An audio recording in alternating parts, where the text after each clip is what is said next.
بسم اللہ الرحمن الرحیم۔ السلام علیکم ناظرین۔ بدن میں سستی پیدا ہونے لگے تو سرسوں کے تیل کی مالش کرنی چاہیے۔ آم کو ٹھنڈا کیے بغیر کھاؤ تو اس سے جوڑوں کا درد غائب ہو جائے گا۔ نہار منہ آم کھانے سے گھٹنوں کا درد ختم ہو جائے گا۔ نہار منہ دہی کھاؤ، پیٹ کی گیس دور ہو جائے گی۔ رات سوتے وقت دودھ پی کر فوری سو جانے سے پیٹ کی بیماریاں بھی لگ سکتی ہیں، اس لیے دودھ پینے کے بعد کچھ چکر لگا لیا کریں تاکہ دودھ جلدی ہضم ہو جائے۔ دماغ گرمی ہو تو تربوز کھایا کریں۔ سفید آٹا کھانے سے معدے کی بیماریاں پیدا ہو جاتی ہیں۔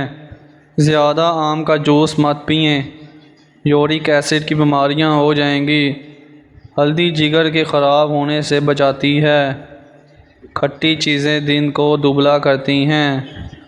اگر آپ کی ٹانگوں میں درد رہتا ہے تو اس کی وجہ پانی کی کمی بھی ہو سکتی ہے، یعنی کہ آپ پانی کم پیتے ہیں، تبھی آپ کی ٹانگوں میں اور ہڈیوں میں درد ہوتا ہے۔ اس لیے پانی زیادہ سے زیادہ پیا کریں، جتنا آپ سے پیا جا سکتا ہے۔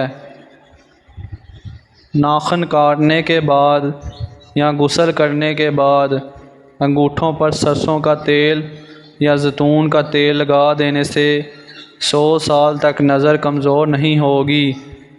اگر دودھ میں لیموں کے قطرے ڈال کر صبح شام چہرے پر لگایا جائے تو چہرہ خوبصورت نکھر آئے گا۔ اونٹ کا گوشت کھا لو، آپ کی عمر بڑھ جائے گی اور اس سے جوڑ اور ہڈیاں مضبوط ہو جائیں گی۔ زیادہ ٹھنڈے پانی سے نہانے سے جوڑوں کا درد کا مسئلہ ہو سکتا ہے۔ زیادہ چائے دانتوں کو کمزور کرتی ہے۔ دہی زیادہ کھٹی ہو تو اس میں تازہ دودھ شامل کر دیں، جو نہیں کھٹا ہوگا تو وہ اس سے میٹھا ہو جائے گا۔